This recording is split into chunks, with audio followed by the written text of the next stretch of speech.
നമസ്കാരം. Daily news ശുഭദിനത്തിലേക്ക് സ്വാഗതം. ഞാൻ കവിത കണ്ണൻ. സ്വച്ഛന്തമായ മാനസികാവസ്ഥ എങ്ങനെ കൈവരുത്താം? ഇതാണ് ഇന്നത്തെ ശുഭദിന ചിന്ത. ഡെയിലി ന്യൂസ് ശുഭദിനം നിങ്ങൾക്കായി അവതരിപ്പിക്കുന്നത് അമൃത്വേണി ഹെയർ എലിക്സിയർ. ആ ടൂറിസ്റ്റ് കേന്ദ്രത്തിനരികിലെ കാടിനടുത്ത് കളിച്ചു നടക്കുന്നതിനിടയിൽ ആ കുരങ്ങിന് മേൽഭാഗം പൊട്ടിച്ച ഒരു കരിക്ക് കിട്ടി. കുരങ്ങ് കരിക്കിന് മുകളിലുള്ള ദ്വാരത്തിലൂടെ ഉള്ളിലേക്ക് കൈയിട്ടു. കരിക്കിനുള്ളിലുള്ള ഒരു കഷ്ണം തേങ്ങാമുറിയിൽ പിടുത്തം കിട്ടുകയും ചെയ്തു. പക്ഷേ കൈ ചുരുട്ടി പിടിച്ചപ്പോൾ എത്ര ശ്രമിച്ചിട്ടും കരിക്കിനുള്ളിൽ നിന്നും കൈ പുറത്തേക്കെടുക്കാൻ സാധിക്കാതെയായി. അവസാനം ആ ദിവസം മുഴുവൻ കുരങ്ങ് കരിക്കും കൊണ്ട് നടന്നു.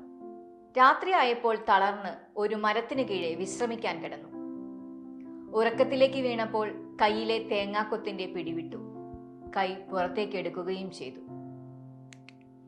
ആവശ്യമില്ലാത്ത ബന്ധങ്ങളിൽ ചെന്നു ചാടി അത് വിട്ടുകളയാൻ ശ്രമിക്കാതെ ആ അസ്വസ്ഥതകളും ചുമന്ന് പലരും ജീവിക്കാൻ ശ്രമിക്കാറുണ്ട്.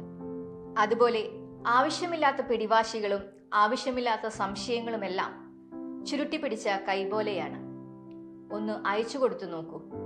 സ്വച്ഛന്തമായ ഒരു മാനസികാവസ്ഥ കൈവരുന്നത് കാണാം. മനസ്സിനെ കലുഷിതമാക്കാതെ, ബന്ധങ്ങളിൽ ബന്ധനങ്ങൾ ഉണ്ടാക്കാതെ സ്വസ്ഥമായി ജീവിക്കാൻ നമുക്ക് ശ്രമിക്കാം. ശുഭദിനം.